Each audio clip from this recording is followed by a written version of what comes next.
Boa tarde a todos. Me ouvem bem? Bom, é com muita alegria que a gente recebe vocês aqui na UFABC, para quem não é daqui. É muito bom rever velhos amigos, né, e fazer novos amigos também. Tá? Bom, a gente vai dar início ao 4º Encontro Nacional do IFE. Então, aqui eu vou apresentar o professor Francisco, que é o nosso coordenador do curso de licenciatura, atualmente é vice-coordenador, né, do curso de licenciatura em matemática. Professora Arlete de Jesus Brito, que é coordenadora do grupo IFE, e eu sou a Virgínia, estou coordenando esse evento. Então, o Francisco e a Arlete vão falar um pouquinho, depois eu também vou fazer uma apresentação para quem é de fora, né, daqui da UFABC e para quem é de dentro, fazer uma apresentação breve do que é o Grupo IFE e esse evento. Tá? Obrigada. Boa tarde a todos. Obrigado, Virgínia, pelo convite, né, para compor a mesa aqui, junto com a professora Arlete. Em nome da coordenação da licenciatura em matemática, nós abraçamos aí o convite do IFEM, né, de ser realizado aqui na UFABC, e nesse momento a gente agradece a presença de todos e coloca aí a universidade à disposição e o curso também e a coordenação para o que vocês precisarem durante os 2 dias de intensas discussões aí, tá certo? Então, muito obrigado e parabéns aí para a Virgínia pela organização e estejam aí de braços abertos, aí a gente está de braços abertos para receber a todos, tá bom? Muito obrigado. Boa tarde a todos e todas. Antes de mais nada, eu quero agradecer ao professor Francisco por nos receber aqui e a Virgínia, que coordenou e organizou esse nosso encontro, né? Nós temos um encontro anual e os demais encontros que nós fazemos no ano são por videoconferência, porque o nosso grupo, como todos atualmente, ele é interinstitucional, então nós temos pessoas em Rondônia, no Rio Grande do Sul, em São Paulo, no Rio Grande do Norte, então fica difícil, né? E sempre que nós podemos, então nós fazemos um encontro anual, no qual nós fazemos a análise dos projetos de pesquisa que estão em andamento, de todos os representantes das diversas universidades, e esse é um encontro para isso. Além disso, nesses nossos encontros, nós travamos contato com outras áreas e, a partir das mesas redondas e das palestras que são organizadas, surgem novas ideias e mais trabalho, porque só o que a gente faz é trabalhar. Então, a gente se diverte muito também. Bom, então, muito obrigada a todos que estão aqui presentes, em especial a Virgínia. E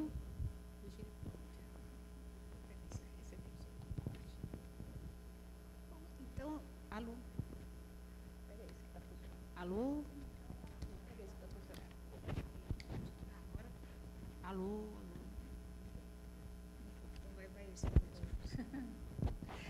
Bom, então eu gostaria de fazer uma breve apresentação da universidade para as pessoas que estão agora nos visitando, né? Então vão conhecer um pouquinho de como que as coisas aqui funcionam, né? A Universidade Federal do ABC, ela nasceu em setembro de 2006 para atender a população do Grande ABC, que é constituída de 7 cidades, com uma população de aproximadamente 3 milhões de habitantes. Até 2006, a população daqui da região não estava atendida por nenhuma universidade pública. Então, a UFABC acabou de fazer 13 anos, fez 13 anos agora, dia 12 de setembro, e, desde o início da sua história, baseia-se no pressuposto de que o conhecimento é interdisciplinar para dar conta da vida acadêmica. Assim, a nossa organização curricular, bem como a nossa organização administrativa, tem certas diferenças das universidades mais tradicionais. Atualmente, nós temos 2 campi em funcionamento, aqui o de Santo André e o de São Bernardo, e, ao todo, temos uns 15 mil alunos, aproximadamente, distribuídos em 27 cursos de graduação e 28 cursos de pós-graduação estrito sensu. Quanto ao aspecto administrativo, a UFABC não se divide em faculdades, institutos ou departamentos. Nós temos aqui 3 centros. Temos o SEX, que é o Centro de Engenharia, Modelagem e Ciências Sociais, o CCNH, que é o Centro de Ciências Naturais e Humanas, e o CMCC, que é o Centro de Matemática, Computação e Cognição, ao qual nós pertencemos e aqui os nossos colegas também pertencem, né? Bom, os cursos de graduação aqui são vinculados aos centros e os cursos interdisciplinares são vinculados à Pró-Reitoria de Graduação. Os cursos de pós-graduação são vinculados à Pró-Reitoria de Pós-Graduação. Assim, o curso de licenciatura em Matemática está vinculado ao Centro de Matemática, Computação e Cognição. E o curso de pós-graduação em Ensino e Ciências da Matemática, onde eu também atuo, e alguns colegas daqui também, né, está vinculado à ProPG. Tá? Bom, do ponto de vista curricular, o aluno, ao ingressar na UFABC, matricula-se em um curso interdisciplinar de duração mínima de 3 anos. Eu digo mínima porque, assim, raramente eles conseguem terminar esse curso em 3 anos. Né? E, conforme vai avançando a sua matriz curricular, vai cursando disciplinas dos cursos específicos que deseja fazer. O curso, cada aluno aqui sai com 2 diplomas, de um curso interdisciplinar e de um curso específico, ou pode até fazer mais cursos específicos. Esse ano, até esse ano, né, a UFABC dispunha apenas de 2 cursos interdisciplinares que eram bacharelados, o bacharelado de Ciência e Tecnologia e o bacharelado em Ciências e Humanidades, que a gente chama aqui de BCT e BCH. Para ingressar na licenciatura em Matemática, por exemplo, o aluno deveria antes cursar o bacharelado de Ciência e Tecnologia. E aí, né, felizmente, após 6 anos de luta, nós conseguimos aprovar nesse ano 2 cursos de ingresso na modalidade licenciatura. Nós vamos ter, então, a partir do ano que vem, a licenciatura em Ciências Naturais e Exatas, a LCNE, e a licenciatura em Ciências Humanas, LCH. Assim, a partir de 2020, o aluno que ingressar na UFABC terá à disposição 4 cursos interdisciplinares, 2 bacharelados e 2 licenciaturas. Ao escolher a licenciatura em Ciências Naturais e Exatas, ele vai poder, posteriormente, fazer a licenciatura em Matemática, ou licenciatura em Química, ou em Física, ou em Biologia. E, ao ingressar na licenciatura em Ciências Humanas, ele poderá cursar licenciatura em Filosofia e, provavelmente, a licenciatura em História, que nós pretendemos aprovar em breve. Bom, outra diferença interessante aqui é que a gente não tem, os períodos letivos não são semestrais, são quadrimestrais, eles duram 13 semanas. E, nesse momento, a gente está iniciando o 3º quadrimestre do ano. Vamos dar aula até quase o Natal, né? Até uma semana antes do Natal, tá certo? Bom, eu aqui na UFABC coordeno um grupo de pesquisa chamado Grupo, né, de Pesquisas em Tendências em Educação Matemática, o GPTEMA, do qual fazem parte eu, meus alunos de graduação, de pós-graduação, né, a Regina, mais outros 4 professores aí que atuam na licenciatura em Matemática, e cada um de nós atua numa tendência em educação matemática. Então, aqui nem todos vão se interessar especificamente por história da matemática, mas todos nós estamos interessados em fazer pesquisas na formação de professores, no ensino e aprendizagem, né, tudo relacionado à educação matemática. Então, é com muita alegria que a gente recebe, né, todo mundo aqui na UFABC. Aqui nós temos, nem todos os alunos fazem pesquisa, né, em educação matemática, desculpa, em história da matemática ou em história da educação matemática, mas eu acredito que esse evento seja uma oportunidade para a gente começar a formar um grupo de pessoas mais interessadas nessa área de pesquisa. Tá? Bom, feitas essas apresentações da universidade, eu gostaria de fazer um convite a todos também aqui. No próximo ano, nós vamos sediar o EPEM, o Encontro Paulista de Educação Matemática. Ele vai ser realizado aqui na UFABC, de 27 a 30 de maio de 2020, e estão todos convidados, e, evidentemente, os nossos alunos, graduandos e pós-graduandos, estão convidados a trabalhar bastante nesse evento também, né? Bom, e aí agora, falando um pouco mais desse nosso encontro, né, atualmente, Nosso encontro vai ter momentos abertos para o público em geral, como as palestras, né, do professor Fumicaso hoje, a mesa redonda do professor Antônio Miguel e Carlos Viana, que será na sexta-feira, amanhã, né, às 9 da manhã, e a palestra do professor Breno Moura, que vai ser na sexta-feira à tarde, às 14 horas. Tá? Outros momentos vão ser restritos aos participantes do grupo, que vão ser as discussões dos trabalhos de pesquisa que cada um está desenvolvendo, e a reunião do grupo de pesquisa. Então, né, a gente vai ter também alguns momentos de confraternização, que são jantares que estão programados aqui em restaurantes próximos, né? E aí eu convido a todos aí para ter um bom evento. Espero que todos aí tenham um bom evento. Tá? Bom, então, agora, nesse momento, né, para a gente dar continuidade, eu vou chamar o professor Fumicaso para a sua palestra, ele fazendo as apresentações. Né? Ele é doutor e mestre em História da Ciência pela PUC de São Paulo, possui graduação em Engenharia Elétrica, é bacharel em Filosofia, atua nos programas de pós-graduação em Educação Matemática e em História da Ciência da PUC de São Paulo, e é pesquisador no Centro Simão Matias de Estudos em História da Ciência. Ele vai nos apresentar uma palestra intitulada Revisitando as relações entre ciência e ciência, técnica e tecnologia nas origens da ciência moderna. Muito obrigada.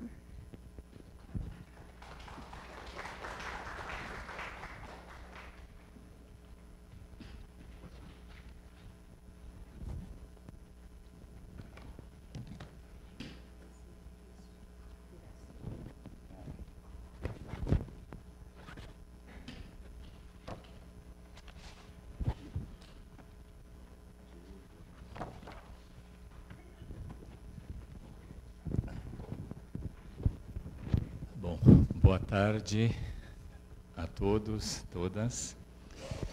É um prazer estar aqui. É a primeira vez que eu venho para aqui, para a UFABC, embora eu tenha colegas em vários cursos aqui lecionando, eu nunca passei nesse campus. Bom, primeiramente eu quero agradecer aqui o convite da Virgínia, do grupo, né, para eu poder para apresentar esta palestra. Bom, o tema que eu vou apresentar aqui da palestra é um tema que a gente já vem trabalhando já há alguns anos, ali no CESIMA, e também no programa de História da Ciência, e em alguma medida ali no programa de Educação Matemática, no grupo que eu coordeno lá. Né?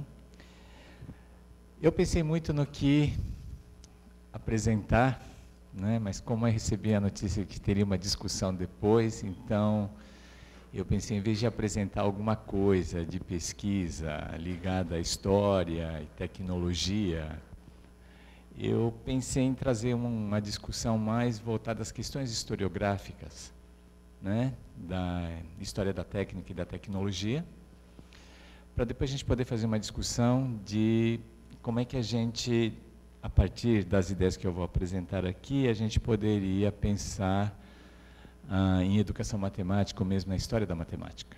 Tá? Então, o título que eu dei, né, para a apresentação é esse, Revisitando as relações entre ciência e técnica.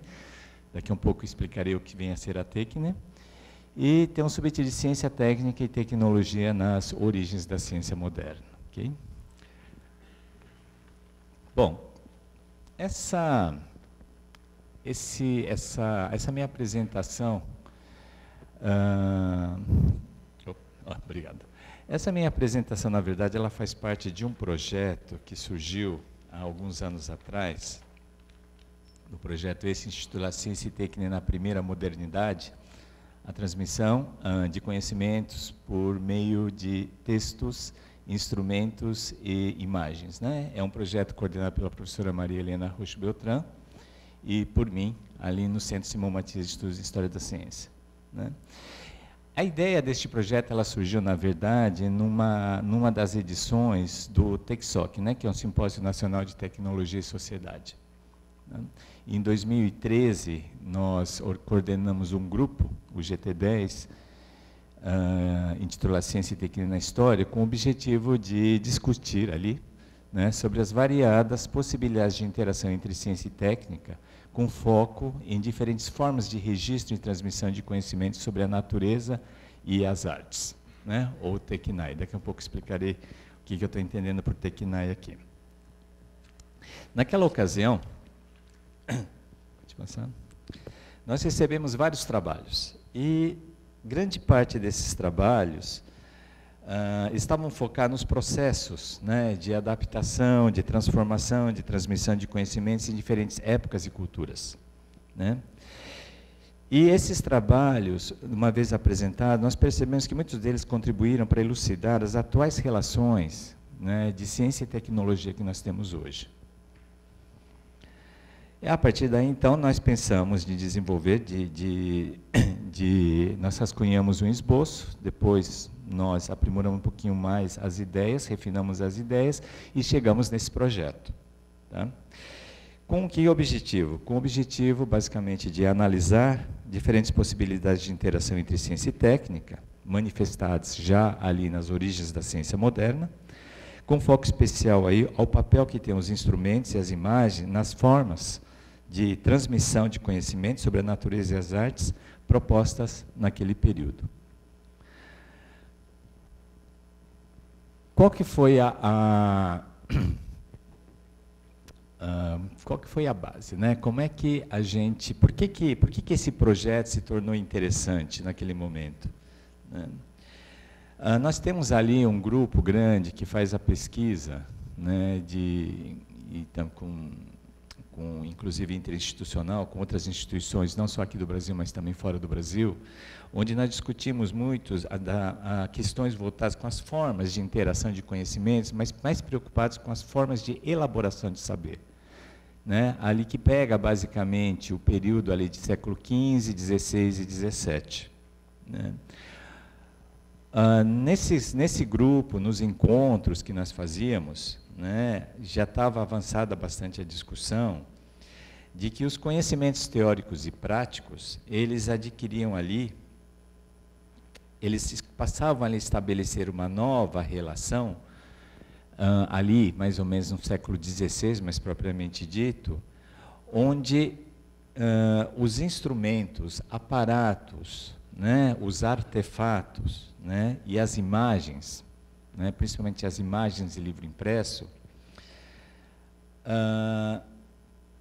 ajudavam ali, contribuíam de uma certa forma, de delinear o perfil dessa nova ciência que iria surgir depois, no século XVIII.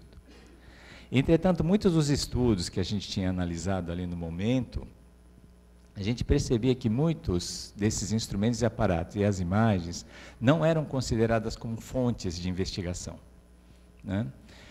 Como a professora Maria Helena já tinha desenvolvido alguns trabalhos nessa direção, a imagem como fonte documental de pesquisa, né?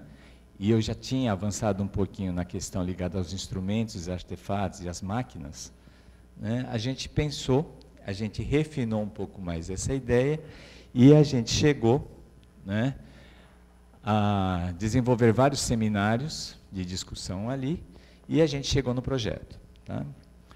O que ficou marcado nesses nossos encontros? Quer dizer, qual foi o resultado, né?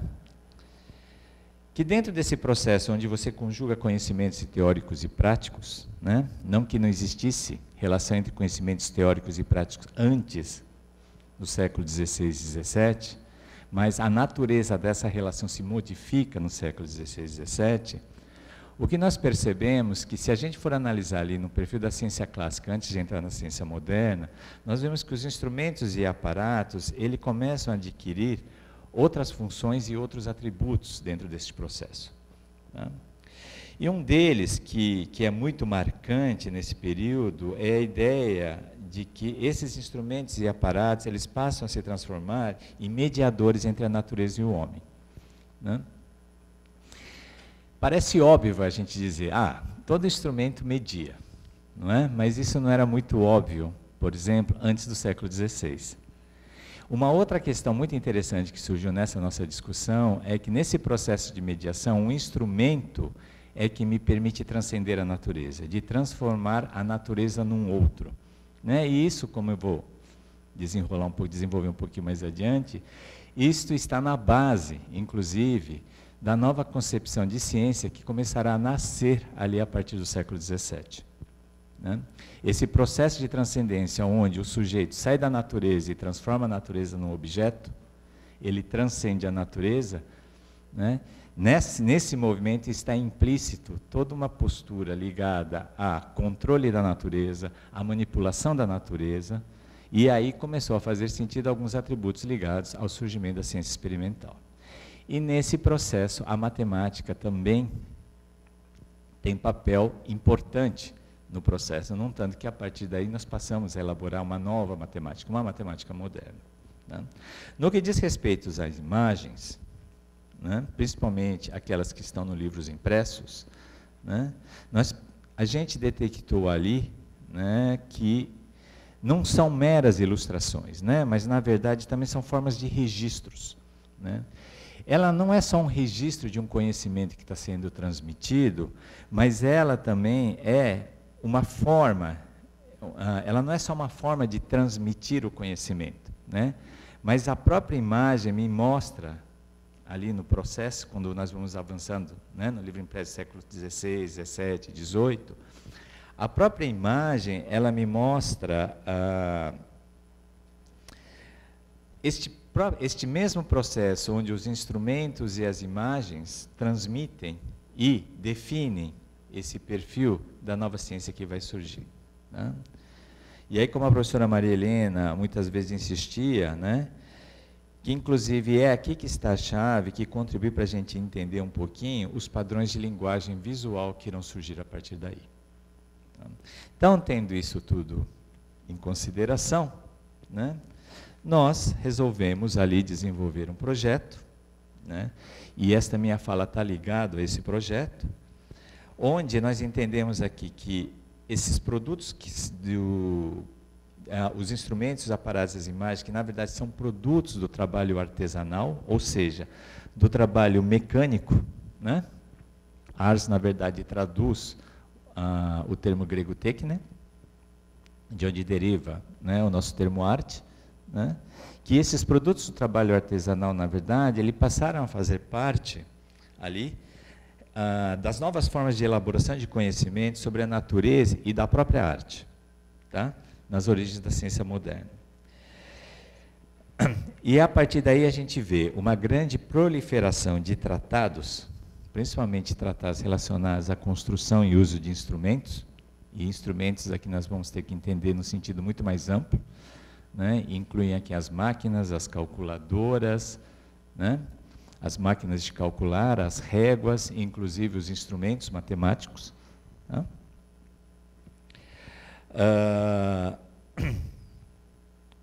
Nós vemos que proliferam muitos desses tratados, tendo em vista a investigação, né, da própria natureza, ok? E aí o que nós percebemos? Que os próprios instrumentos e as imagens são registros, né? A partir daí a gente começa a entender que são registros da interação do que eu vou discutir agora com vocês, da relação entre a ciência e a técnica, ok? Bom, por que essa discussão é importante quando nós vamos iniciar uma investigação, quando a gente considera instrumentos e aparatos, máquinas, vamos assim dizer, os produtos da técnica e da tecnologia, né? Porque, do ponto de vista historiográficos, muitos dos estudos históricos, né, relacionados à relação entre ciência técnica e tecnologia, elas estão baseadas numa dicotomia entre ciência pura e ciência aplicada.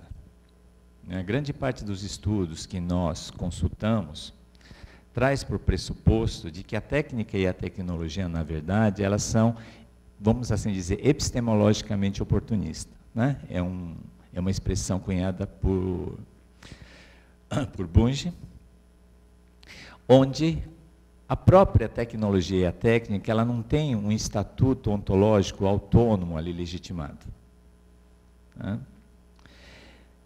O que é que, na verdade, está por trás, né, desses tipos de análise? Né? É a ideia de que, na verdade, a ciência é que determinaria o desenvolvimento técnico e tecnológico. Né?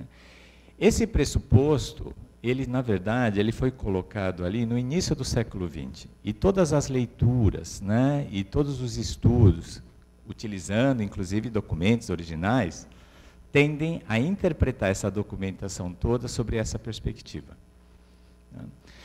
Então, nós fizemos um grande recenseamento, nós consultamos uma vasta literatura, né, não só de trabalhos que lidam com a relação entre ciência técnica e tecnologia na história, como também desenvolvemos vários trabalhos utilizando documentos originais, trabalhos de história, de historiador mesmo. Tá? Bom, como eu já mencionei, né, qual é a primeira, né, a primeira consequência desse tipo de análise? É que a técnica e a tecnologia não têm o seu estatuto ontológico reconhecido. Tá? O que nós percebemos? Né? Que esse tipo de estudos, na verdade, eles se desdobram em dois grandes grupos. Tá? Um, em que o conhecimento técnico é entendido, é compreendido como conhecimento tecnológico, tá? E se não é assim, é parte dele. Um outro grupo é aquele que entende que o conhecimento técnico e tecnológico são distintos. Tá? Principalmente em literatura internacional, é muito comum a gente encontrar History of Technology, né? Como se existisse technology no século XVI, no século XII e assim por diante. Né? Na verdade, o termo e a expressão existe, mas existe num significado muito específico, tá? Que eu vou mencionar um pouquinho mais adiante.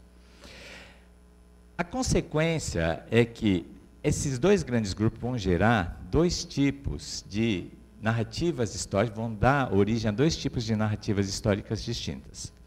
Uma delas, né, uma dessas histórias é aquela que compreende que a história da tecnologia é, na verdade, uma história da técnica e das coisas produzidas pelas técnicas, pelo conhecimento técnico, como nós entendemos hoje.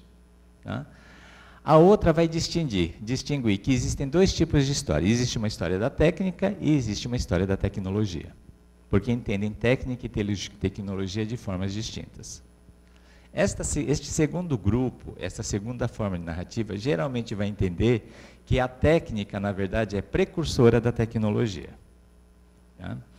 Eu acho que isso aqui deve ser uma coisa bastante assim, familiar, eu acho que de todo mundo, porque essa é a concepção mais comum que encontramos. Ok? Bom, o que a gente tem que entender é, tá, por que a gente tem esse cenário? Né? A gente tem que entender que, na verdade, nós temos aqui uma história da ciência, uma história da técnica, uma história da tecnologia, porque, na verdade, são histórias escritas por especialistas. Né? São histórias escritas por cientistas, histórias escritas por técnicos e histórias escritas por tecnólogos. Né? E pelo fato de elas serem escritas por especialistas distintas, né, elas vão consagrar, vamos assim dizer, vão criar uma tradição historiográfica também distinta. Né?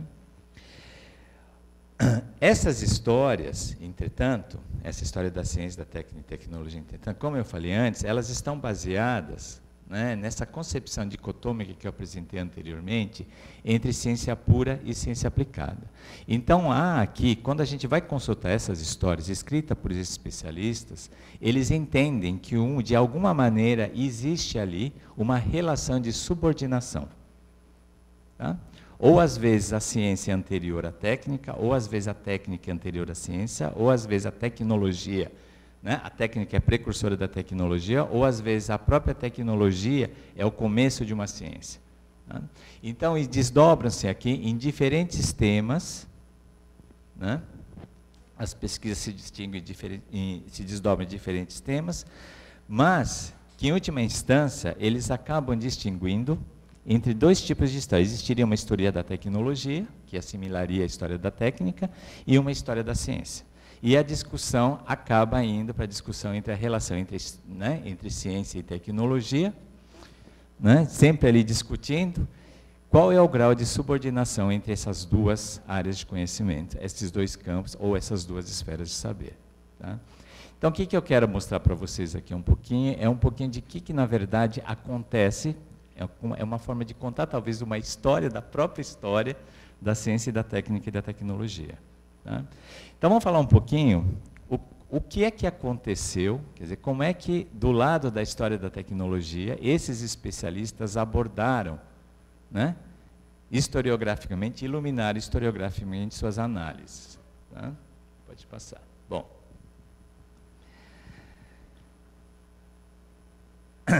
Na década de 50, né, entre a década de 50 e a década de 60, muitos estudos aqui ligados à história da tecnologia, elas estavam baseadas num grande estudo feito pelo Charles Singer, que encontra-se organizado nos 5 volumes, né, dessa obra intitulada History of Technology. Tá? O primeiro volume foi publicado na década de 50, depois até a década de 60 se publicaram os outros 4 números. Né? Essa grande obra, na verdade, foi base de tudo que virá, entendeu? De história da tecnologia depois. Né? Na verdade, os estudos que aparecem aqui, eles, na verdade, apresentam a história da tecnologia de uma forma bastante descontextualizada. Né? Por quê? Primeiro, que os colaboradores desse estudo aqui, eles distinguem entre ciência técnica e tecnologia. Como eu falei antes, eles vão ficar discutindo o que vem primeiro ou o que vem depois. Na verdade, muitos desses artigos, desses capítulos, não discutem necessariamente a subordinação, mas grande parte deles vai apresentar estudos do tipo, como eu coloquei 2 exemplos, assim, como as coisas eram feitas ou fabricadas no passado, né? De que eram feitos ou fabricados os artefatos, né, da técnica e assim por diante. Aqui esses estudos são bastante interessantes. Tá? Entretanto, pelo fato de partir do pressuposto de que técnica e tecnologia, na verdade, podem ou não ser coisas distintas, e o fato de que a ciência, técnica e tecnologia são 3 categorias distintas de saber, né, as análises aqui acabam focando aspectos muito mais técnicos e tecnológicos, nesse sentido moderno que nós temos de técnica, tá? E com vistas ali a esclarecer como é que, a partir desses conhecimentos, você chegaria numa tecnologia que nós temos hoje. Tá? Esses estudos foram bastante criticados durante o tempo, né? E aí, entre as décadas de 60 e 70, surgiu aí uma outra iniciativa de tentar, então, contextualizar esses estudos, né, voltados aos artefatos, né, técnicos e tecnológicos. Entre a década de 60 e 70, esses estudos, entretanto, eles partiram, né, eles tentaram ancorar todos esses processos, entendeu, a uma demanda econômica. Então, a primeira iniciativa de contextualizar, ela veio pela história da economia. Né? Essa é aquela história que eu acho que vocês devem estar acostumados. Quando a gente pergunta assim, por que desenvolveu-se tal conhecimento? Por que tal conhecimento foi desenvolvido em determinada época? Por que tal artefato, né, ou tal instrumento, ou tal técnica foi desenvolvida num momento X, num período X, por um povo X, né, por uma cultura Y e assim por diante? E a resposta é assim, por causa das necessidades humanas. E essas necessidades humanas eram sempre entendidas como necessidades econômicas. Né? Então, é uma análise interessante, né? A gente vê ali publicado, talvez os 3 mais conhecidos aqui sejam os trabalhos de Usher, Heller também tem alguns trabalhos nessa direção, Gill tem trabalhos também nessa direção, que trazem análises bastante interessantes e vão mostrar essa relação que a gente tem com o desenvolvimento do conhecimento com outras categorias ligadas ao desenvolvimento econômico. Tá? Então, aqui, Em alguns momentos eles distinguem o que é técnica e o que é tecnologia, em outros momentos eles vão entender que a técnica é precursora da tecnologia, em alguns momentos vão entender que os conhecimentos, na verdade, não são distintos, são os mesmos, mas de qualquer forma todos eles estão ancorados, são abordados como respostas a demandas econômicas, né? Agora, o que é uma característica, né, marcante nesse tipo de trabalho, né? É que todas essas narrativas, ela obedece simplesmente uma lógica interna e progressista do conhecimento, né? Então, a tecnologia e a técnica vão se desenvolvendo, né, no mesmo ritmo em que a economia vai se desenvolvendo, assim as sociedades vão prosperando, né, as sociedades vão progredindo, e o exemplo técnico e tecnológico será o modelo de ideia de progresso, né? Bom,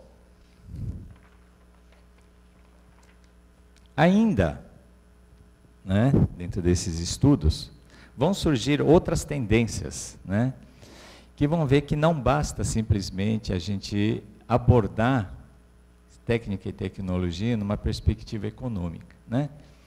Precisaríamos entendê-la ali do ponto de vista social, político e axiológico.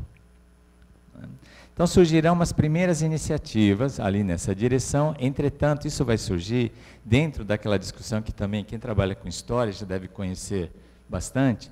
Isso aqui vai ser polemizado dentro das questões historiográficas que discutem se a gente faz uma história interna ou se a gente faz uma história externa. Tá? E esse externa sempre vai dar uma ênfase maior às demandas econômicas. Em alguns momentos vão confundir que a demanda econômica é também social. Em outros momentos vão dizer que a demanda social é uma demanda política que também atende a uma necessidade econômica. Tá? E as discussões éticas e axiológicas vão girar em torno dessas discussões. O que vai se perder dentro de uma historiografia externalista é a questão interna do conhecimento, né? Quer dizer, a técnica e a tecnologia ela vai ficar marginalizada e a discussão vai ficar só em torno do conhecimento, sem envolver o próprio conhecimento. Tá? Então, as primeiras iniciativas de contextual vão dar ênfase então aos problemas internos da invenção e desenvolvimento de artefatos tecnológicos. Então, vai se entender que a gente inventa, e essa invenção, de uma certa maneira, atende uma demanda econômica, que é agora também social, que é agora também política, e assim por diante. Tá? E vão questionar muito, né, que nessa equação a gente precisa incluir também as questões sociais, políticas e econômicas. Tá? Então, a partir daí surgem, na década de 1980, os primeiros estudos sociais, né, que vai abordar o que a gente hoje chamaria de ciência, tecnologia e sociedade. Né? Há uma tentativa de equacionar, né, a ciência, a tecnologia e a sociedade, mas dentro de parâmetros, agora muito mais, tentando entender aquilo mais como uma construção social. Entretanto, as discussões ainda vão ficar dicotômicas. Você ainda vai ter o grupo que vai valorizar a parte interna do discurso e outros que vão valorizar mais esse discurso externo. Tá?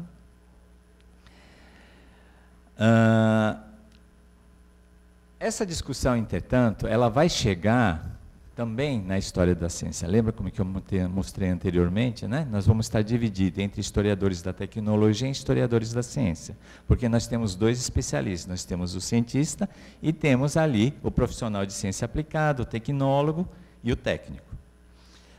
Isso vai chegar para a história da ciência, né, também na mesma época. Então, entre as décadas de 50 e 80, a própria história da ciência vai começar ali a renovar seus pressupostos historiográficos. Tá? Então, ela vai estar atenta a essas diferentes possibilidades de análise. Né? Então, aí vão surgir novas propostas, só que essas propostas vão em outra direção. Né? Elas vão na direção de tentar compreender a ciência, a técnica e a tecnologia como formas de conhecimento, né, que se articulariam de diferentes maneiras em diferentes contextos. Ou seja, a atenção agora volta para a relação. Né? Ou seja, nós já temos muitos estudos de história da ciência, nós temos vários estudos de história da tecnologia, temos vários estudos de histórias da técnica. O que nós temos é um estudo ainda da relação entre essas formas de conhecimento. Tá? Com que objetivo? Né? Com o objetivo de ultrapassar e desfazer as fronteiras que separam o conhecimento científico, técnico e tecnológico. Né? Não reduzindo ali o conhecimento, né, técnico e tecnológico apenas ao papel de produtor de artefatos. Porque, em linhas gerais, quando nós pegamos todos esses estudos, grande parte deles dão ênfase mais no resultado do que no processo para chegar ao resultado. Tá? Uma dessas primeiras iniciativas foi a do Zizio. Eu acho que também é um autor que todos conhecem. Né? O Zizio, ele vai partir do pressuposto de que toda atividade científica é um híbrido, entendeu? Entre atividade empírica e artesanal, né? Aquele do artesão, o mecânico, e do pensamento reflexivo dos doutos e cultos. Né? E ele vai defender a ideia de que a ciência moderna deve muito ao conhecimento técnico, né? Manual experimental desse artesão, que se tornou acessível aos eruditos por causa da mobilidade social propiciada durante o Renascimento. Né? Então entra aqui já uma primeira proposta de contextualização. Né? Aqui a gente já começa a entender que é uma construção social, né? Que esse conhecimento técnico, né, para influenciar, né, para estabelecer uma relação com aquele conhecimento científico, né, ele está dentro de um contexto que me dá mais mobilidade social dentro de um grupo, né, em uma determinada época. E ele vai aqui estabelecer, então, as possíveis relações que poderiam existir, né, entre ciência e artes, ali no Renascimento, né, ou seja, entre a ciência e o trabalho artesanal e técnico. Né. Nessa mesma direção vão dois outros. Tá? Eu estou apresentando esses três porque esses três são os que, para a história da ciência, influenciaram, esses três, na verdade, influenciaram os futuros trabalhos que serão produzidos na área de história da ciência numa perspectiva historiográfica mais atualizada, mas existem outras propostas. Tá? Abraçando a proposta do Zizio, o Hall, o Perty Hall também, vai entender que nós temos que valorizar a interação entre esses conhecimentos dos artesãos e dos eruditos. Entretanto, diferentemente de Zizio, porque a tese de Zizio vai conduzir a ideia de que o que está por trás da elaboração do novo método experimental que vai surgir no século XVII é aquele conhecimento técnico do artesão. O Hall, ele não vai concordar, e ele vai combater a ideia aqui de que o método experimental da ciência, ela não derivou, na verdade, do procedimento de tentativa e erro do próprio, né, saber ali, né, da atividade artesanal. Na verdade, existem outras esferas de saber naquele momento que, juntamente com este conhecimento, né, da tentativa e erro do artesão, né, ela teria nos conduzido à ciência, né, ao método experimental. Tá? Então, o Hall aqui, ele vai de alguma maneira considerar que a gente tem que levar em consideração, por exemplo, os estudos de magia natural, né, e outros estudos, né, que lidam com essa vontade de querer manipular a natureza. Tá? E que, na verdade, o conhecimento técnico, ele não é um conhecimento que surge da tentativa e erro. Ele vai mostrar que tem uma tradição que transmite este conhecimento de mestre a aprendiz. Tá? Talvez quem chegou a desdobrar um pouquinho melhor, de forma contextualizada, ainda dentro dessa processo, seja Paulo Rossi, que eu acho que também todos conhecem. Né? Paulo Rossi vai para outro caminho. Ele vai valorizar, na verdade, as artes e ofícios. E vai fazer um estudo sobre as artes e ofícios, sem perder de vista o que é a ciência. Né? E, por meio desse seu estudo, ele vai reconstruir o cenário intelectual e científico do século XVI e XVII, considerando ali aspectos de natureza teórica e prática do conhecimento científico. Ele vai atentar, ele vai para a ciência e vai tentar entender, na interação entre o conhecimento teórico e prático, onde é que as artes e ofícios estão alocadas. Então, veja bem, é diferente um pouco das outras duas propostas, né? Onde você tem ali, né, um vetor que aponta para cima e o outro que aponta para baixo, tá? Ou que aponta para os lados. O Rossi vai fazer um outro caminho, né? Ele vai considerar as categorias de conhecimento teórico e prático. Nesse sentido, o próprio conhecimento prático, ele tem algo de teórico, porque aquele que faz sabe fazer, né? Então ele tem conhecimento, não é mera aplicação, né? E ele vai entender isso na própria categoria na própria categoria de ciência, né? Bom, mas tomando no geral todos esses estudos que chegam ali até mais ou menos a década de 80, né? O que nós percebemos? Que, na verdade, eles buscaram compreender não só o desenvolvimento e elaboração do conhecimento teórico e tecnológico, mas também analisar a natureza de suas relações. Entretanto, ao analisar a natureza dessas relações, esses estudos ainda partem, na verdade, de consideração do que é ciência técnica e tecnologia nos dias de hoje, inclusive o Rossi.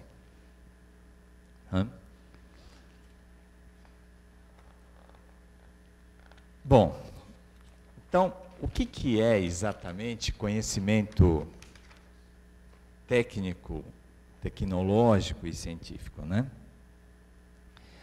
O que os grupos, né, de estudo, não só aqui, mas fora aqui do Brasil, né, que mantém intercâmbio com a gente vem discutindo muito que nesse processo, que começa no século XV até o século XVI e caminha em direção ao século XIX, que é um período onde o conhecimento vai se especializando, né, nós percebemos que os conhecimentos de ciência, de tecnologia e técnica, né, vamos entender aqui como arte, na verdade, eles se desenvolvem conjuntamente, né, não são categorias distintas, na verdade, né.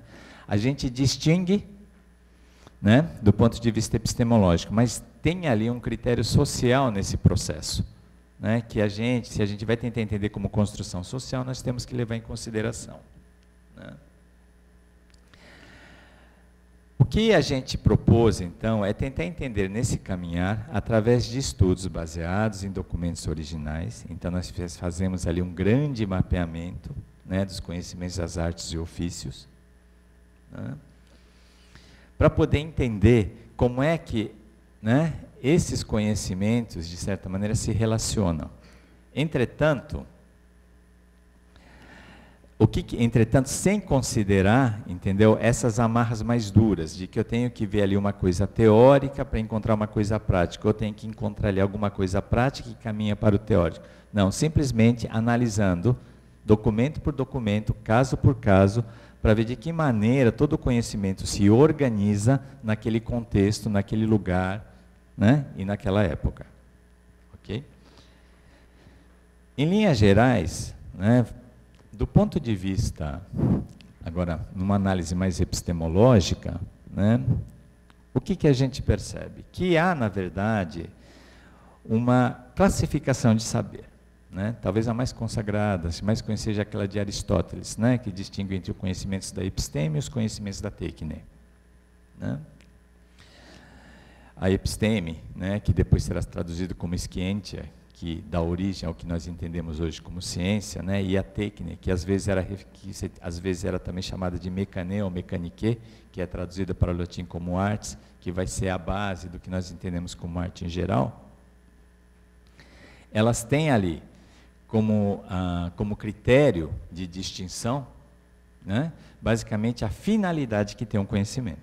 Então, quando a gente vai para os gregos antigos, para gregos clássicos, quando a gente passa pela Idade Média, o que está valendo do ponto de vista epistemológico ali como critério é a finalidade para a qual qual é o fim deste conhecimento. Quer dizer, existe uma causalidade final, né, como critério de você dizer, isto é um conhecimento da técne, este é um conhecimento da episteme, né? A episteme, né, se aqui todo mundo acho que já leu Aristóteles, né, também já deve ter lido os medievais, a episteme, na verdade, tem por finalidade o pensamento, né, então é um conhecimento contemplativo, né, é diferente da técne. A técne, ela tem ali, por trás, é conhecimento também, mas é um conhecimento que tem por finalidade, não é? Tem por finalidade resolver problemas de ordem mais prática. Tá? E o que, na verdade, distingue as duas coisas não é o critério racional, que uma é mais racional e a outra não é. Tanto a técnica quanto a episteme, elas são racionais. Né? A diferença é que o conhecimento da técnica ela depende mais da memória e da perícia de quem desenvolve o conhecimento. Né? E aí que entram ali os critérios agora sociais. Tá? Durante a Idade Média, essa distinção ela vai ser intensificada porque eles vão distinguir entre o que é um conhecimento especulativo e o que é um conhecimento manual e mecânico. No tanto que os medievais vão estabelecer uma diferença entre, né, artes liberais e artes serviço. Né? Então, acho que todo mundo aqui também já deve ter lido sobre trivium, quadrivium, não é? Que são dois tipos de conhecimento. Só que acontece que, na medida que a gente vai avançando ali para o século XV e XVI, essas duas expressões de conhecimento elas começam a se aproximar. Elas começam a estabelecer novas relações que não existiam antes. Agora, é claro que o que a gente entende por técnica, por exemplo, né, isso aqui, esse quadro aqui, ele é só um esquema geral, mas existem casos muito particulares, porque mesmo na Antiguidade Clássica, tinha muitos conhecimentos da técnica que eles consideravam como conhecimentos da praxis. Então, fazia parte do conhecimento teórico. Por exemplo, a agricultura. A agricultura, tradicionalmente, sempre foi entendida como conhecimento da técnica, como conhecimento da arte. Entretanto, houve momentos em que ele foi entendido como conhecimento da praxis, por causa que a prática da agricultura, o trabalho na agricultura, enobrece o homem, então tem um viés ali mais axiológico. Né? O critério era outro. Tá? Mas, em linhas gerais, essas duas formas de conhecimento vão ser reconhecidas, quando chega no século XV e XVI, que existe um conjunto de conhecimentos que são mais especulativos, são liberais, e existe um conjunto de conhecimento que são serviços, são mais práticos. Tá? A distinção, basicamente, é aquela que a gente sabe, quem faz ciência, ele contempla a natureza e faz ciência com o pensamento. O intelecto é valorizado. Né? E aquele conhecimento que você suja as mãos, ele é desvalorizado. Só que este conhecimento mecânico, ele começa a ser valorizado no século XV e XVI, como bem o Rossi mostra. Né? Quando você começa a valorizar as artes manuais, por quê? Por razões sociais, políticas e também econômicas, não é? Esse tipo de conhecimento, uma vez que começa a ser valorizado, ele vai começar a estabelecer um diálogo, por causa que agora você tem uma mobilidade social maior ali no Renascimento, com aquele conhecimento teórico especulativo que está nas universidades. Tá? E aí vem toda uma história do surgimento das academias, onde essas pessoas se encontram, e é ali que está começando a gestar, né, o que nós entendemos como ciência moderna. Tá? O que vai acontecer em períodos seguintes é que no século XVI e XVII, essas relações vão se estreitando cada vez mais. Né? Então, quando a gente pega um tratado, às vezes, acho que aqui está todo mundo mais acostumado com os tratados de matemática, né? Mas você vê muitas vezes no tratado, por exemplo, você pega um tratado de geometria prática, quando vai avançando no século XVI e XVII, eles vão incorporando, né, proposições que estão nos elementos de Euclides. Né? De uma certa maneira, para você poder legitimar, transformar aquela sua arte servil numa arte liberal. Né? É o momento em que o diálogo vai se estabelecendo entre este conhecimento mais especulativo e este mais prático. E o que vai acontecendo?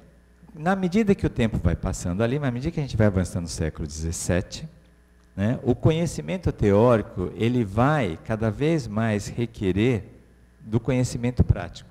Né? Porque a partir daí a ciência passa cada vez mais a ser instrumentalizada. Agora, por que eles estão tão interessados nesse conhecimento da arte, esse conhecimento técnico do artesão? Porque a ciência agora tem em vista adquirir novos conhecimentos e operar a natureza. Né? Então, a produção de instrumentos, de artefatos, né? Imaginando um laboratório. Né? O laboratório agora tem um papel importante, né? É um microcosmos. Né? Você reproduz, né, no microcosmos o que ocorre no macro. Né? E a partir daí você começa agora a instrumentalizar a ciência, produzir equipamentos, maquinários, né? Que é basicamente o espírito da ciência experimental. Agora, o que a gente tem que tomar cuidado é que, embora a técnica seja valorizada e cada vez mais essa esquientia, ela se aproxime, estabeleça conexões com a técnica, essa técnica não pode ser entendida como ciência aplicada. Lembra da dicotomia que eu coloquei entre ciência pura e ciência aplicada? Essa técnica não é uma ciência aplicada, porque a ciência aplicada só faz sentido na medida em que você tem uma ciência pura que aplica seus conhecimentos na prática. Na verdade, o que nós temos aqui são duas expressões de conhecimento distintas que passam a se encontrar e estabelecer relações. Porque essa esquientia, ela não tem propósito nenhum de aplicar os desdobramentos, né, dessa ciência que eles desenvolvem na prática. Na verdade, você já tem um conhecimento que é da técnica, né, que se desenvolve horizontalmente. Assim como você tem uma esquientia que se verticaliza a todo momento. Então, a técnica, na verdade, não é uma ciência aplicada. Por quê? Por causa que a própria esquientia não tem pretensões de aplicar os seus desenvolvimentos no empírico ou na prática. Ok? E aí, até o século XVII, e aí, nesse contexto, né, até então, e aí nós vamos para um estudo de uma holandesa, um nome impronunciável, depois eu lembro o nome. O que acontece ali, na verdade, né? Aí vem a discussão, tá, tudo bem, então que conhecimento é esse? É um conhecimento técnico? Eu posso entender que o conjunto desses conhecimentos técnicos, eu posso reduzi-los a um conhecimento tecnológico? Também não posso. Por quê? Porque existe a expressão tecnologia, e a expressão tecnologia existe há muito tempo. Entretanto, ela não tem referência nenhuma com a nossa concepção de tecnologia. Essa tecnologia, ela está relacionada com a técnica, mas com uma técnica em específica, a arte da retórica. Então, quando os antigos se referem à tecnologia, não se referem às máquinas, não se referem aos instrumentos, elas se referem à arte da retórica. Tá? Por quê? Porque a retórica era uma das muitas tecnai que existiam até então. Hã? E o que vai acontecer até o século XVIII, né? Esses próprios conhecimentos da técnica vão passar a ser sistematizados. Acho que todo mundo já abriu uma enciclopédia para ver, né? Você tem lá como fazer um sapato, né? Então, veja bem, no século XVIII você começa a sistematizar essas técnicas, né? E aí a gente já começa a pensar ali na Revolução Industrial, que vai surgir um pouquinho mais lá na frente, né? Eles começam a registrar e mapear esses conhecimentos. Apesar de que o registro e mapeamento desses conhecimentos já começa ali na Idade Média. Só que aqui eles com outro objetivo, né? Porque ali eles queriam registrar todos os tipos de conhecimentos que existem, que poderiam contribuir para o desenvolvimento da própria ciência. Aqui você sistematiza o conhecimento para você registrá-los e ter ali um conhecimento enciclopédico, né? E nesse processo, onde você começa a sistematizar, vão surgir duas novas categorias. Aquela técnica que era entendida como artes em geral, ela vai se desdobrar em duas, né? No conhecimento que nós entendemos como conhecimento técnico e o conhecimento de belas artes, né? A música é um bom exemplo nesse aspecto, né? A música, por exemplo, a mesma pintura é um bom exemplo, né? Vamos pegar a pintura. A pintura, durante muito tempo, ela foi um conhecimento das tecnai, né? Quando chega a ótica, pela ótica, esse conhecimento das tecnais, ela vai aspirar e vai ascender a um conhecimento da esquientia. E aí ele vai introduzir o quê? Vai introduzir os elementos geométricos para poder fazer este movimento, né? O que vai acontecer é que, na medida que vai avançando até o século XVIII, essa parte mais geométrica, né? Estou pensando aqui, por exemplo, nas teorias de perspectiva, elas vão migrar para as matemáticas, no processo de especialização moderna. Aquela parte mais voltada para as questões de ótica, que causa o efeito de eu compreender por que eu enxergo em 3 dimensões, ela vai migrar para a física, né? Então, e a ótica ela vai sair do registro ali e ela vai para a física. E a parte da pintura, praticamente voltada para as questões estéticas, vão acabar entrando para a categoria de belas artes. A música vai fazer o mesmo movimento. A parte de teoria das razões, ela vai para a matemática. a parte de acústica vai ser explorada pela física posteriormente, e aquela parte dos grandes compositores, as músicas clássicas, da execução da música, que é uma arte servil, ela vai migrar para belas artes. Então as áreas vão começar, né, a se delinear a partir do século XVIII. Okay? Quando surge essa nova categoria, né, onde você distingue agora entre conhecimentos, né, você desdobra a Tekina em conhecimentos técnicos e artísticos, o próprio conhecimento da técnica vai se esvaziar de significado. Né? E aqui tem uma coisa que é muito importante, né? A técnica, na verdade, ela foi muito importante ali no século XVI, XVII, XVIII, porque ela prepara o terreno para a Revolução Industrial. Né? Os ingleses, no século XVII, vão mandar muita gente ali para o continente para registrar esses tipos de conhecimento. Não sei se vocês sabem, um artesão ele não pode abandonar o reino, não pode abandonar a província onde ele está ou a cidade-estado, por causa que ele é constantemente vigiado. Né? Ele é constantemente vigiado, por quê? Por causa que você tem ali em Veneza alguém, uma família, que sabe o segredo da produção de um vidro vermelho, e você sabe que só ele produz vidro vermelho, e ele não vai divulgar o segredo de produzir o vidro vermelho, e uma vez que Veneza exporta o vidro vermelho para outras regiões da Europa, ele não quer perder o seu produtor, porque o príncipe cobra imposto, né, desse produtor.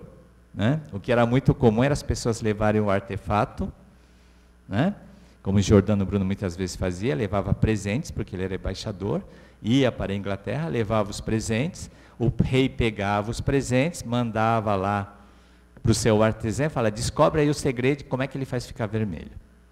Né? Então a gente vê que nesse processo em que o artesão está lá trabalhando, né, no vidro que ele está lá derretendo para tentar tirar, ele está nascendo ali uma química, por exemplo. Né? Então o que acontece? O artesão ele não vai, então o que você faz? Você manda a gente para o continente para registrar. Então, eles vão lá e registram todo o processo. Primeiro você faz isso, depois você faz aquilo, tarará, mistura dessa forma, coloca no forno. Né? E no tanto que é um período que tem muito, né? É um período em que os ingleses publicaram muitos tratados dessa natureza, tratados técnicos. Não é à toa que a Revolução Industrial, né? Quem tem todos os processos, os conhecimentos de produção de artefato, quem tem esse conhecimento produz. Né? Então, nesse processo, a técnica ela teve um papel muito importante, por causa que ela vai fomentar as indústrias de conhecimento técnico. Entretanto, quando a gente vai para o século XVIII para o XIX, do XVIII para o XIX, essa técnica ela vai perdendo o seu significado e ela vai se restringindo simplesmente a um conhecimento meramente técnico do fazer. Basta você ter uma receitinha, você reproduz. Tem uma receitinha, reproduz. Né? Agora, reduzindo, né, reduzir de significado, a técnica, então, portanto, ela perde, ela se transforma, na verdade, num grande obstáculo do desenvolvimento social e industrial. Né? A partir daí, né, começa-se, então, delinear já, na passagem do 18 para o 19, entendeu? Aquela outra categoria, né, de ciência aplicada. Então, o que a gente tem que entender? Vai surgir logo em seguida, para suprir esse esvaziamento de significado, para suprir, para transpor este obstáculo, uma nova categoria, a categoria de ciência aplicada. Né? Nós já estamos aí num período em que você já está delineando as áreas de conhecimento que a gente reconhece, a física, a química, a biologia, né, está nascendo a física social, a sociologia, e aqui a gente tem um novo, o que antes a gente tinha um artesão, antes a gente tinha um filósofo natural, aqui nós temos agora um cientista. Né? Um cientista que conhece a natureza. Né? E aí, por causa da própria demanda industrial, muitos desses cientistas, né, são contratados em laboratórios, né, que são construídos ou patrocinados por grandes indústrias. Né? Os americanos fizeram muito isso. Né? Então, você traz o cientista e ele aplica o conhecimento que ele tem. Tá? E aí você constrói ali, cria ali uma nova categoria, que é a categoria de ciência aplicada. Tá? Que tem o objetivo ali, então, de você aplicar os conhecimentos científicos a serviço, né, da indústria e do homem. Né? Agora, o que nós temos que entender? Que essa ciência aplicada, ele não é, na verdade, um aprimoramento daquela técnica, ele é um desdobramento da própria ciência pura. Tá? E também temos que entender que este conhecimento meramente técnico, que é essa técnica esvaziada de sentido, que agora já não é uma arte em geral, que ela se esvaziou de significado, é um conhecimento meramente técnico. Então, na verdade, coexistem aqui a ciência pura, a ciência aplicada e os conhecimentos da técnica. Tá? Bom, e aí quando nós avançamos do 19 em direção em 20, a própria relação entre ciência pura e aplicada vai ser substituída por outra. Tá? Entre a relação entre ciência e tecnologia. Tá? Isso ocorre ali quando a gente pega os documentos, a gente percebe esse movimento e a gente vê que o uso do termo tecnologia começa a aumentar. E a gente vê que essa tecnologia tem um significado muito diferente daquela tecnologia que a gente tinha visto antes. Né? E de onde surge esse tecnólogo, vamos assim dizer? Né? Ele surge ali entre os engenheiros que têm formação científica. Né? E aí o critério aqui, ele não é bem epistemológico, aqui o critério é social. Né? Aqui está relacionado com as relações de trabalho. Né? Por quê? Porque a indústria, uma vez que ela já não está mais sendo suprida por aquele conhecimento da técnica do artesão que existia antes, porque ela esvaziou de significado, né? E que a ciência pura cada vez mais se, vamos assim dizer, se refina, se sofistica, ganha sofisticação e avança, né? Parece que ela vai cada vez mais distanciando os próprios propósitos que tem a indústria, que é a produção. A indústria quer inovar seus produtos. A indústria quer inovar, principalmente, a própria linha de produção. Né? O que surge aqui? Surge um perfil de profissional muito diferente. Alguém que tem que ter conhecimentos científicos, mas, ao mesmo tempo, tem que ter um outro tipo de conhecimento que a ciência pura não me dá. Né? O exemplo que eu costumo dar é assim, eu posso ser assim, um doutor, um cientista que entende tudo de ótica, né? Que entende tudo de luz, etc., mas eu não consigo construir uma TV de plasma. Então não basta simplesmente ter conhecimento científico, eu tenho que ter um outro tipo de conhecimento que me permite construir um outro tipo, né, de inovar o próprio produto. Né? Não adianta eu ter ali, ser um gênio da ciência, que mesmo sendo um gênio da ciência, eu nunca vou conseguir, né, produzir um iPhone, não vou produzir uma TV de tela plana, né, e assim por diante. Não vou poder inovar, né, o carro, não consigo pensar num ar-condicionado, não consigo pensar numa geladeira, e assim por diante. Bom, por favor. E, veja bem, surge ali, e começa a surgir ali mais ou menos na década de 30, um debate, né? Porque surge ali também a possibilidade de novas áreas de conhecimento da própria ciência. Né? É um período que eles estão voltando a discutir se existe uma ecologia, né? Se existe uma ciência ambiental. São discussões que vão surgir que não estão contempladas no edifício da ciência pura. Né? Aí toda a discussão que vocês já conhecem, se é ciência, se não é ciência, né? Quais são os critérios, se está no método, se está no objeto. Né? E ali nasce um debate, então, entre cientistas e engenheiros, né? Que eles vão discutir justamente qual é o papel que tem, então, essa ciência pura de base, no desenvolvimento, né, tecnológico agora, né, nos processos de produção principalmente, né, e na elaboração do próprio conhecimento científico moderno.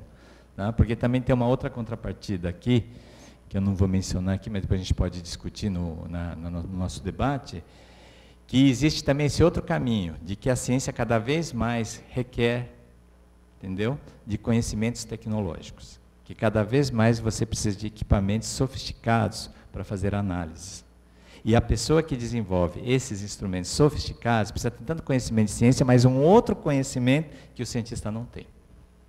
Né? Até um tempo atrás, o cientista produzia seu próprio termômetro, o seu próprio cientista, ele elaborava, ele construía seu próprio barômetro que ia usar no experimento. Né? Agora você precisa de um acelerador de partícula. E o cientista não consegue montar um acelerador de partículas sozinho. Né? Você precisa ter um outro tipo de conhecimento para você poder fazer. Então vem imediatamente aquele debate da subordinação. Né? Quer dizer, quem vem primeiro? Quer dizer, quem depende de quem? Né? E essa discussão ela vai ter uma repercussão social.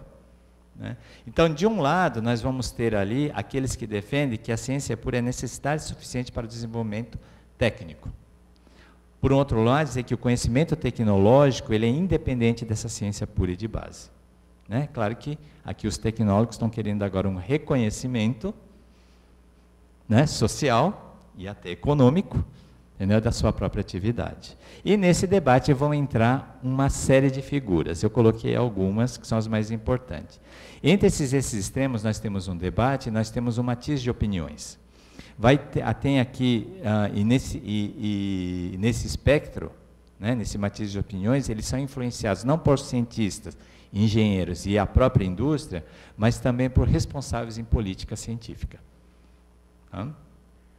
Além de outros pesquisadores, talvez inclusive nós também, sociólogos, filósofos e historiadores. Okay? Bom, onde eu queria chegar, na verdade, né? Então, eu vou ler aqui para você os dois slides para a gente finalizar. Né? Que atualmente ciência e tecnologia encontram-se tão imbricadas que muitas vezes parecem indiscerníveis, que eu acabei de mencionar agora há pouco. Todavia, uma análise histórica logo revela que essas duas formas de conhecimento são diferentes. Né? Tal como era diferente ali atrás, a distinção entre ciência e técnica. Né? Então, esse é um ponto que a gente pensar. Não podemos dizer que a tecnologia é um aprimoramento da técnica, porque não é. E também não é um aprimoramento da ciência aplicada. É um outro conhecimento que está vindo de um outro lugar. Né? Assim como não podemos afirmar que a ciência moderna é um aprimoramento da antiga. Né? Não podemos afirmar também porque essa ciência moderna estabelece relações muito diferentes com outras esferas de saber. Né? E tem outros propósitos e outras preocupações. Do mesmo modo, devemos tomar cuidado de não entender a tecnologia como ciência aplicada, nem como aprimoramento de antigas técnicas ou mesmo da técnica. Ok? Ok. Então, recentes investigações em história da ciência têm insistido na necessidade não só de contextualizar, né? Depois a gente tem que discutir um pouquinho essa contextualização, mas também de analisar a ciência, técnica e tecnologia em seu aspecto multifacetado. Essas três expressões de conhecimento, ciência, técnica e tecnologia, elas devem ser contextualizadas para elas não perderem seu real significado. Tá? A gente pode até enxergar as fronteiras entre elas, a gente pode discutir até o que está na interface entre essas fronteiras, mas não temos como dissolver as fronteiras. Né? Então, aqui tem um estudo que eu acho que ainda a gente precisa avançar. Então, mais do que buscar no passado caracterizações do que é tecnologia, técnica no presente, é preciso ir ao passado e compreendê-las no seu aspecto histórico. Né? Então, dentro da proposta da história da ciência, quando a gente aborda essas relações entre ciência, técnica e tecnologia, eu sei que é algo difícil, todo mundo que tem experiência com história sente essa dificuldade, né, que a gente sempre está propenso a cair no anacronismo.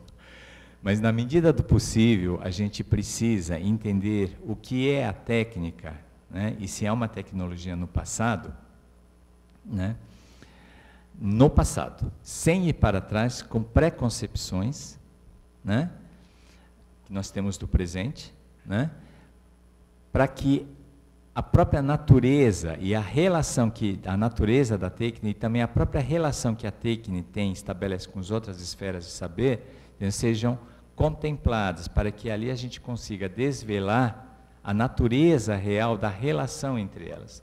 Agora, veja bem, não é só um estudo epistemológico. Né? Nós temos que tomar cuidado de não cair, né, somente, entendeu, numa análise interna, porque ainda muitos estudos tendem a cair numa análise interna. Mas também temos que tomar cuidado e não cair no outro extremo também. De não ficar naquele jargão, é por causa de uma questão econômica, é por causa de uma questão social, que também não é. Existem outras questões que ali estão implicadas, né, que à primeira vista não se revela, entendeu? Numa primeira análise que a gente faz do documento, ok? Bom, gente, é só uma introdução. Obrigado pela presença e finalizo aqui a minha apresentação. Obrigado.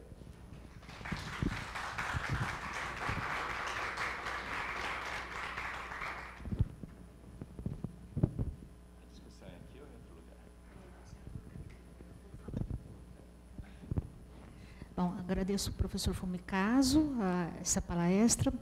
Agora eu vou convidá-los aí à sala 312-2 para a gente tomar um cafezinho e fazer a discussão do texto e dar continuidade para os trabalhos.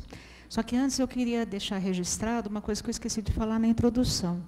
Eu queria agradecer o apoio do CMCC, em primeiro lugar, né, que é o nosso centro, que viabiliza várias atividades nossas.